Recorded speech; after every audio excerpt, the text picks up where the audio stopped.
طيب أعوذ بالله من الشيطان الرجيم بسم الله الرحمن الرحيم وصلى الله على سيدنا محمد وعلى آله وصحبه وسلم أجمعين. So I'll be the interlocutor for this distinguished panel here, and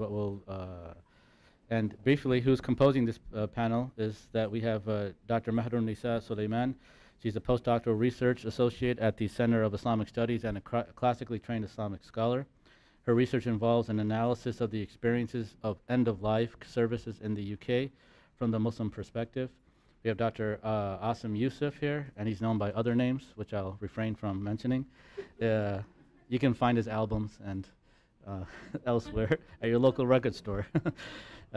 He's a consultant psychiatrist with a special interest in Islamic spirituality. He has been granted ijazah, formal religious authorization to instruct students in the art and science of Islamic thought by scholars from 4 continents, and is the founder and director of Path to Salvation course. Last but not least, we have Dr. Rafaqat Rashid. Sheikh Dr. Rashid is a physician and a traditionally trained Muslim scholar and an academic in the field of Islamic medical ethics and medical law. He's a co-founder, academic director, and course director of Al-Balagh Academy. He specializes in Islamic fiqh and ethics, and as they relate to organ transplantation, immunizations, family planning, and end-of-life decision. Without further ado, Bismillah. Okay, Assalamu alaikum. Good afternoon, everyone. So I'm vertically challenged, so I'm not going to hide behind that thing. Can everybody see me at the back? It's the most important thing. Excellent. Okay, it's lovely to be here with you. Jazakallah to Dr. Asim and Sheikh Afifi for giving me this opportunity. In the tradition of Dr. Asim, I'm also going to make a plea and a dua, which is praying for a future, inshallah, that I'm not the only woman on a panel like this. So a request for all of you women in the audience, please do sort of jump in and contribute. It'd be lovely to have some company here. So I'm Mehrun. I also do this pacing about, which I shouldn't do. So if you see the wires suddenly falling off, just scream at me. What I'm going to do is share with you some of the postdoctoral work that I've been doing in Cambridge over the past couple of years, looking at Muslim perspectives in end-of-life care. And I'll give you a flavor of the study. So for those of you who are interested in the social sciences, Emna in particular, who's going to be doing her PhD in this area, I'll be sharing with you some of the methods and giving you a flavor of the results. But if you want a comprehensive coverage of what the study is about and the findings, please get in touch with me. Also, the slides are heavy in terms of the writing, but what I'm going to do is talk you through it. And if those of you who are interested can ask me for the slides, and I'll be more than happy to email them to you. They've been prepared simply as notes for you.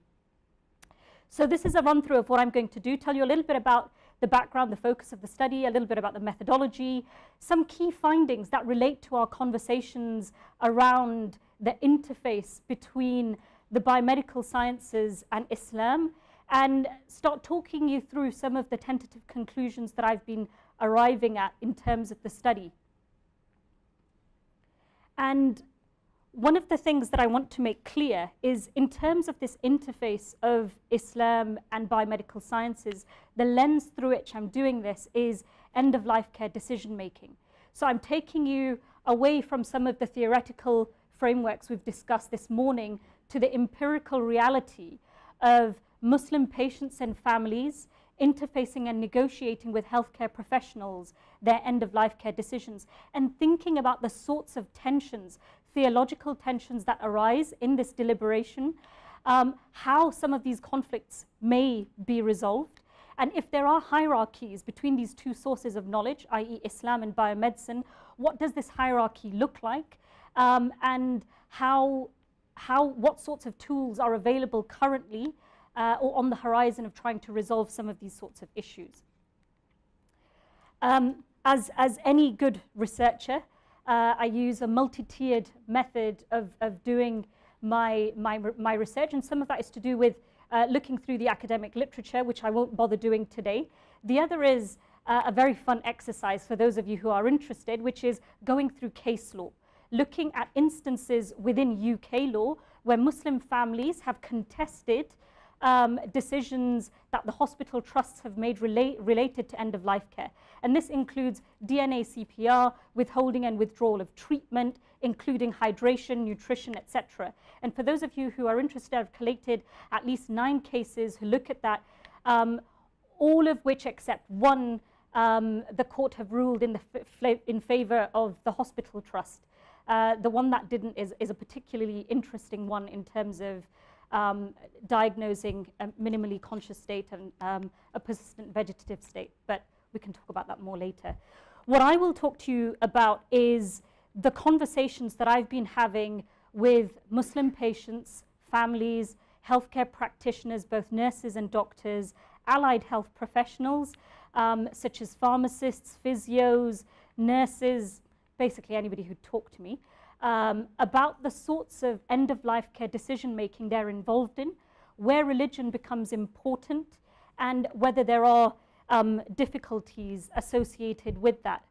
And what I found in terms of the first tier is, although research has been done in this area, a preeminent scholar of which is sat in the room, Dr. Asim, within the UK setting, there's been very few studies done looking at the more mundane interactions. Case law is an extreme case of looking at end-of-life care decision-making. What I'm more interested in is, as a day-to-day practitioner, what is it that we encounter? So I've been sampling from hospices, hospitals, mosques, community centers, again, trying to broaden the net for my sampling to try and speak to as many people as possible. The locations are primarily London and Birmingham because they have the highest Muslim population in the UK. Cambridge, methodologically, it's just easier because I live there. And to date, I've done 69 interviews with the different tiers of people that I mentioned. And I've been using a qualitative tool and Vivo to organize the data. And some of the methods of data analysis, I'll skim through this because most of you are a general audience, but for EMNA in particular, the sort of thing that I've been doing is focused on what's considered a framework analysis. So a method of analysis that remains grounded in the data and involves a process of systematization and gradual abstraction, particularly the last bit, the mapping and interpretation of what it is that people tell me, and trying to then relate that back to a lot of what's in the literature to try and understand the behaviors and the decisions. So 69 interviews, very rich interviews, mean that I can't list all of the different themes for you, but I can send you my NVivo code guide if you're desperately interested. Beware, it's 20 pages long. But some of the things that I want to focus on today is about the sorts of tensions that arise related to beliefs and understandings around death and dying, suffering and pain, as well as advanced care plan decision making. And I also want to mention a little bit about the values and virtues encountered in end-of-life care decision making related to Ahmed's presentation this morning. These notions of piety, the sorts of things that I've been encountering with patients is when it comes to dealing with this existential threat of death, what coexists in them as an expression of God consciousness is the furious predominance of hope in a cure, this tawakkul, but also an acceptance of qadr, an acceptance of death being imminent for them. And that's their expression of God consciousness or piety as Ahmed would describe. So let's go on to some of the quotes, some of the discussions, and these are illustrative examples. If there are particular aspects of end-of-life care decision making that you're interested in, please ask and I can go through those. So some of the key people that I've been speaking to are hospice nurses, and they've been telling me that when they provide care for those at the end of life, one of the key things that they have to do is to be able to talk to them about the process of dying in order to ensure that they're prepared for what is to come and for the patient to then be able to trust them and to be open enough with them to discuss what management would look like for them. And hospice staff often describe that with Muslim patients, this becomes difficult because what they consider to be the physical processes of dying is only but one understanding. And what they describe is that often this is perceived of as challenging their theological beliefs. So one of the hospice nurses said, you know, when I've tried to talk to people about prognosis, they say, you can't play God, you don't know.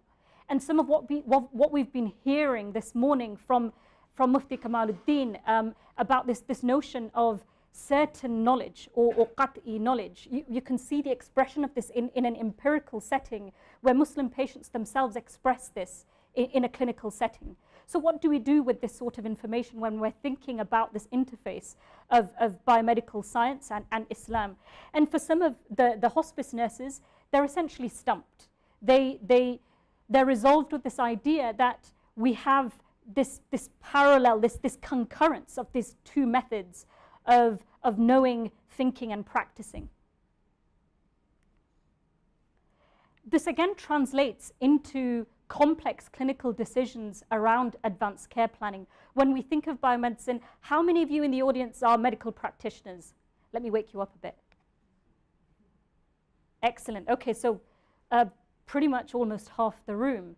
In the UK, one of the things that is important in terms of evidence-based end-of-life care is trying to put in place advanced care plans, which is having conversations with patients early enough so you're able to negotiate the sort of care that they want, ceilings of treatment, whether they want to be wheeled into hospital on an ambulance if an untoward event happens.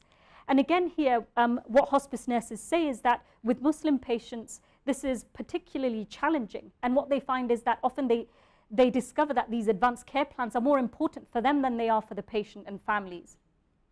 And one of the GPs in London, who's a clinical commissioning group lead, basically means that she organizes the resources around end-of-life care in her geography. She says that although she deals with a significant population of Asian subcontinent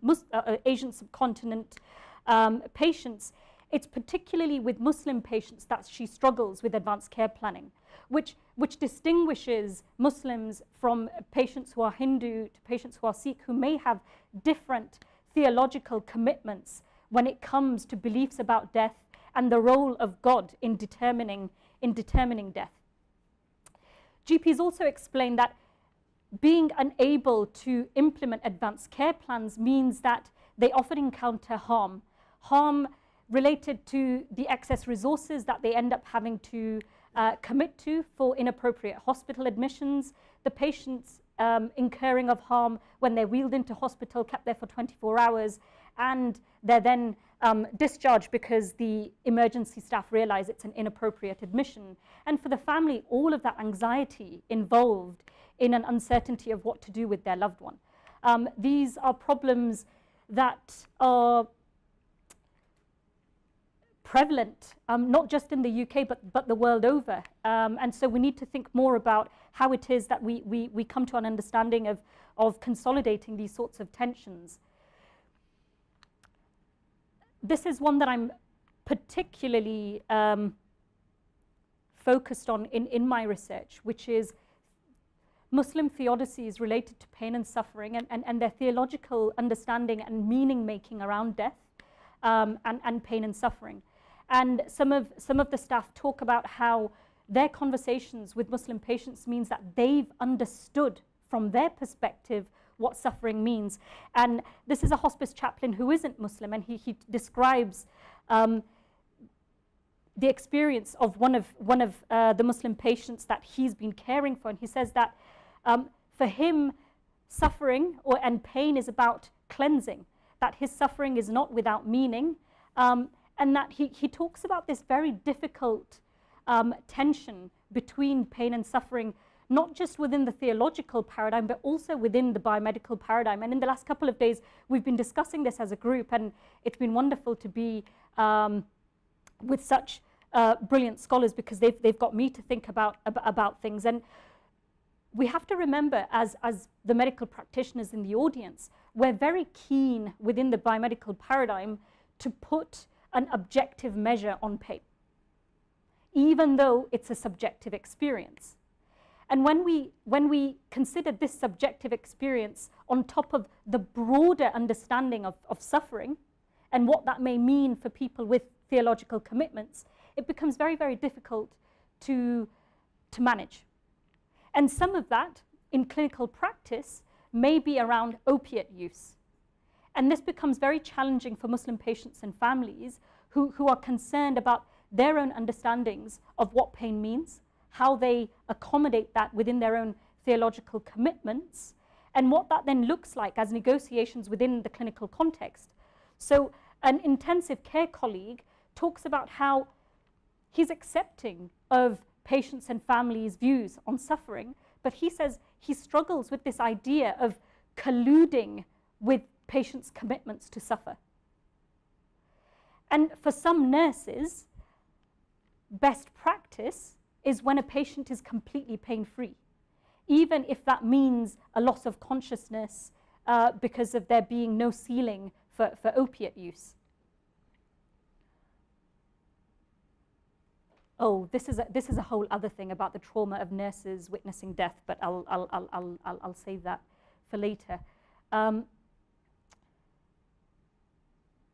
What I'm going to do is cross over to the next bit, which is when we think about these sorts of tensions or interfaces between Muslim patients, families, and clinical teams, one of the key interlocutors in this clinical exercise are Muslim chaplains.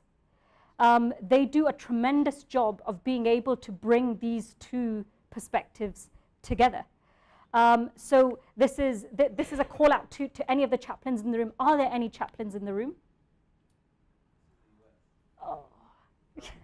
and Prof Sachadina and Sheikh Hafifi, but yes, we need to work on that. So one of the chaplains who's a trained mufti, a really prolific person in the community in London, he talks about how it is that he uses Islamic ethico-legal frameworks to accommodate for biomedical uncertainty in being able to deal with the sorts of tensions that Muslim patients and families encounter. And he tells them, he's like, look, you know, if there's absolute certainty that something will work, you should do it. But most things, particularly at the end of life, are not certain. So you can do it if you feel that that is right for you, but don't feel that this is a religious injunction on you. And what he also talks about is that Muslim patients and families are often committed to this value of seeking a cure, but very few of them understand what this means in practice. So I just want to conclude very quickly by saying that as biomedical scientists, as biomedical practitioners, we may well think that we are the experts of our field, but patients and families are the experts of their histories, their cultures, their beliefs, and we need to make more of an effort to understand what the implications of a lot of these different spheres of knowledge and experience are. Finally, I don't think there's a hierarchy, but a synchronicity, you know, this sort of back and forth. And yeah, big plug, another sort of soapbox thing, Muslim community chaplaincy. Jazakallah.